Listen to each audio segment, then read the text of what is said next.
August 4th, 1962, the night before Marilyn Monroe died. Somewhere in her Brentwood home, surrounded by pill bottles and unanswered phone calls, she sat down to write. The letter was addressed to someone powerful, someone dangerous, someone who could have saved her or destroyed her. By morning, Marilyn was gone, and that letter, like so many others she had written, disappeared into a carefully orchestrated silence. For decades, the world believed those letters were lost to time, casualties of a chaotic life cut tragically short. But the truth is far more deliberate. When Joe DiMaggio's estate was auctioned in 1999, buyers noticed something strange about Marilyn's letters to him. Sentences ended abruptly, mid-thought. Pages that should have existed were simply gone. And the most revealing passages, the ones that exposed her deepest fears about marriage, fame, and the men who controlled her career, had been carefully removed. The same pattern appeared in Arthur Miller's archives, the same mysterious gaps in the Kennedy files. Someone had been editing Marilyn's voice, long after she lost the ability to speak for herself. If this story intrigues you, if you want to uncover the secrets Hollywood tried to bury, subscribe to this channel, because what we're about to reveal has been hidden for over 60 years. Throughout her life, Marilyn Monroe wrote letters, hundreds of them, to lovers, to husbands, to the men who promised her everything and delivered only heartbreak. These weren't the carefully crafted studio statements that her publicists approved. These were raw, handwritten confessions, penned in moments of clarity between prescription pills and champagne, when the mask of the blonde bombshell slipped and Norma Jean Baker emerged, terrified and alone. She wrote to Joe DiMaggio, the baseball legend who wanted to save her from Hollywood. She wrote to Arthur Miller, the intellectual playwright who promised to see beyond her beauty. And according to multiple sources, she wrote to the Kennedy brothers, powerful men whose promises dissolved like morning fog when scandal threatened to destroy political dynasties. What makes these letters extraordinary isn't just what they said, it's what happened to them after Marilyn died. Within hours of her body being discovered on August 5, 1962, her home became a crime scene. But it also became something else, a place where evidence disappeared, where documents were removed, where the paper trail of Marilyn's final weeks was systematically erased. The letters, the ones that could have explained her state of mind, her relationships, her fears about powerful men who might want her silenced, those letters began vanishing into private collections, locked vaults, and classified government files. Joe DiMaggio kept his letters in his wallet, but even he couldn't protect them from what came next. Joe DiMaggio and Marilyn Monroe's marriage lasted exactly 274 days in 1954. The divorce was front-page news. Mental cruelty, the court documents stated. But what did that mean? For decades, nobody knew. Joe refused to discuss it publicly. He maintained a dignified silence even as Marilyn married Arthur Miller, even as she sang to President Kennedy, even as she died alone in that Brentwood mansion. But he kept her letters. He carried them with him for 20 years, worn pages folded in his wallet like sacred texts. Letters that began with phrases like, "Dear Joe, I know I was wrong, and please don't be angry with your baby, she loves you." In 1999, Christie's auction house prepared to sell items from Joe DiMaggio's estate. Among them were several letters from Marilyn. Collectors were excited. This was unprecedented access to Marilyn's private thoughts, her unfiltered voice speaking directly about love and regret. But when researchers examined the letters before the auction, they noticed something disturbing. Pages were missing, not lost to time or accident. These were surgical removals, clean cuts along the edges where paragraphs had been excised with precision, sentences that started mid-thought, as if earlier context had been deliberately extracted. One letter in particular haunted collectors. It was written on Marilyn's personal stationery. The letter began with an apology. "You're the only man who ever truly loved me," Marilyn wrote. "I see that now. I see how I destroyed something precious because I was too broken to recognize salvation when it stood in front of me." The letter continued for several lines, discussing her regrets about the marriage, her fears about returning to Hollywood alone. And then, abruptly, the page ended. The next paragraph was simply gone, cut away so cleanly that you could see the faint impression where the paper had been sliced. What did that missing paragraph say? The letter sold for $78,000, but the truth it once contained was priceless and permanently lost. But Joe's collection wasn't the only archive that had been sanitized.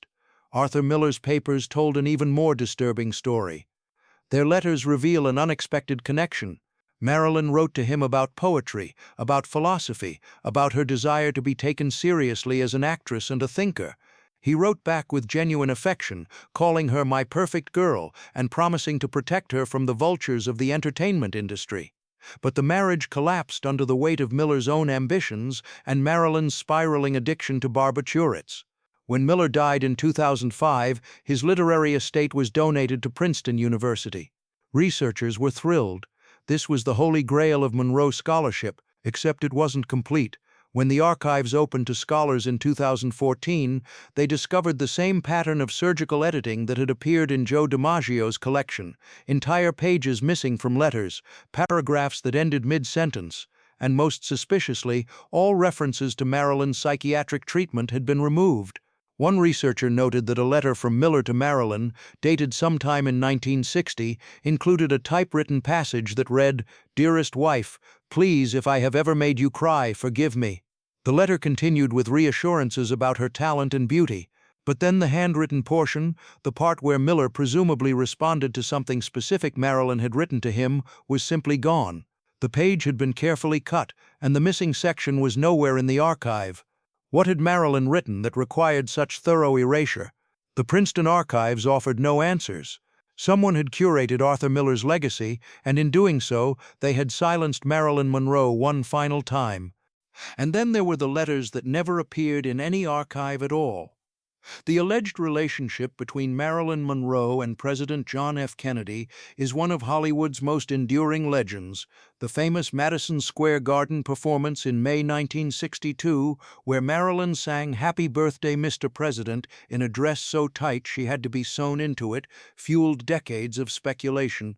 But beyond the public spectacle, there were whispers of private meetings, secret phone calls, and written correspondence.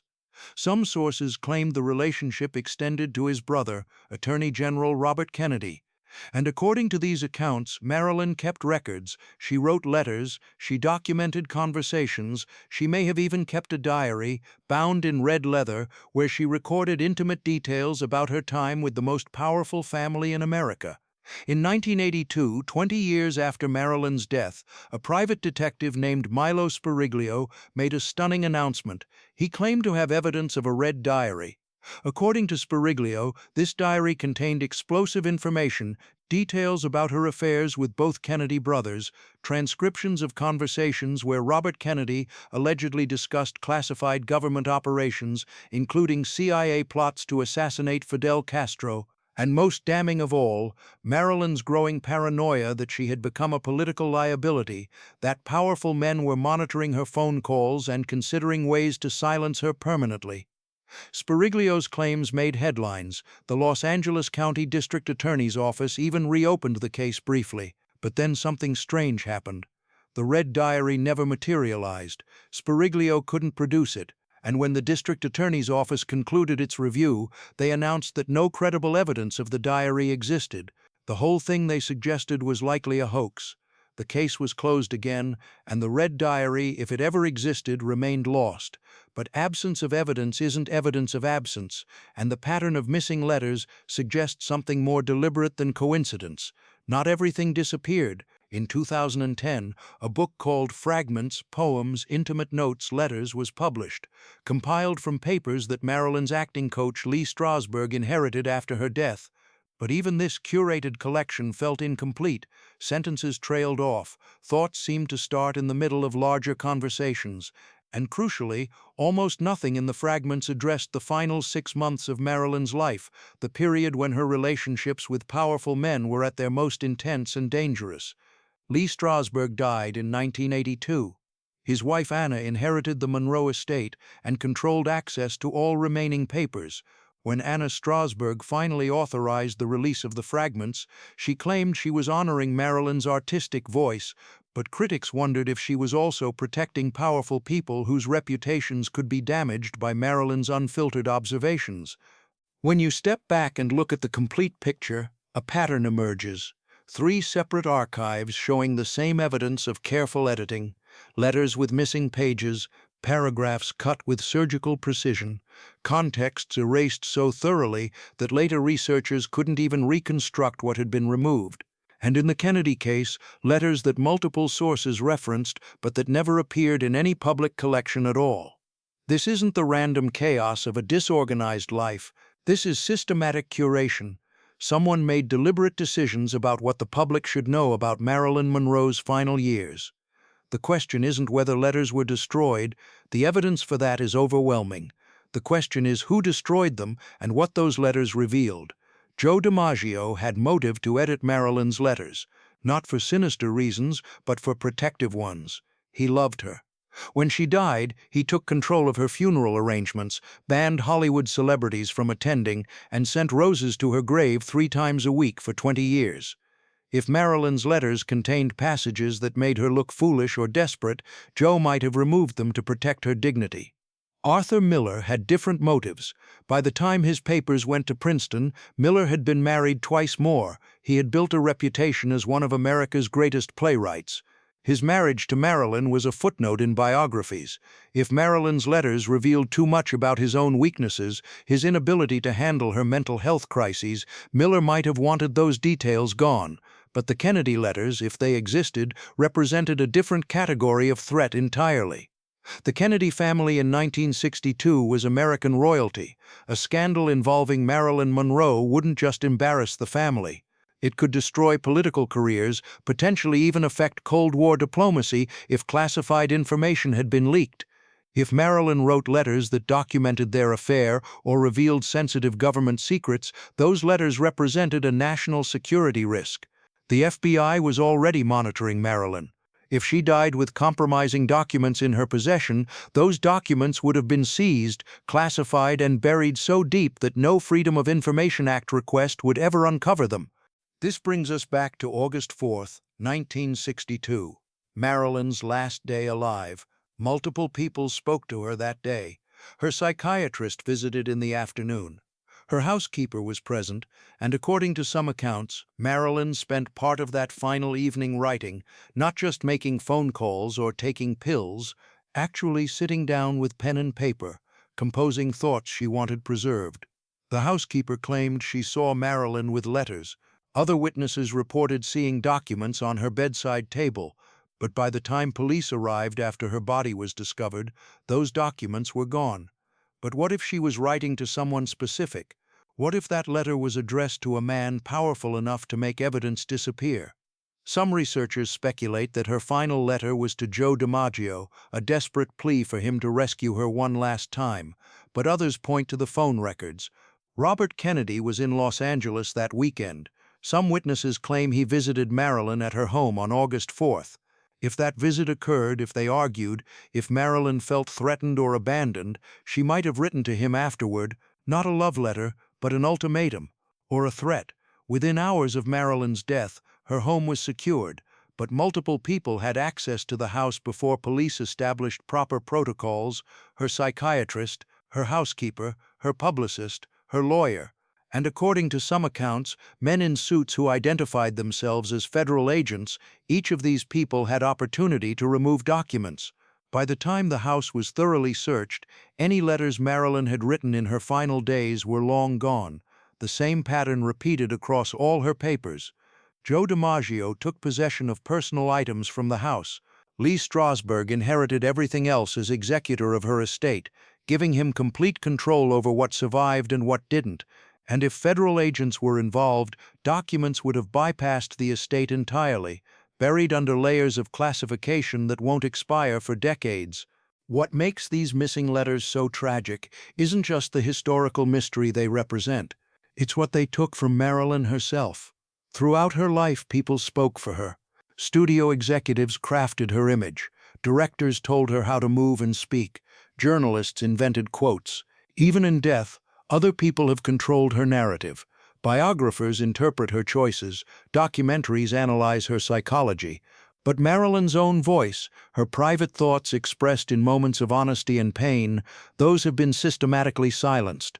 We know she wrote them, we can see the gaps where they used to be, But we can't read the words she actually chose. This is how history gets written, not through grand conspiracies involving dozens of people, but through dozens of small decisions, each person removing a few pages, hiding a few documents, protecting their own interests or someone else's reputation. Joe DiMaggio cuts away the paragraph where Marilyn admits to an affair. Arthur Miller removes the letter where she discusses her miscarriages. Federal agents classify the documents that reference presidential conversations. And 50 years later, we're left with fragments of a life, pieces of a puzzle that will never be complete. There is one letter that haunts researchers more than any other. The letter Marilyn allegedly wrote on August 4, 1962, her last day alive. Multiple sources claim she spent part of that evening writing.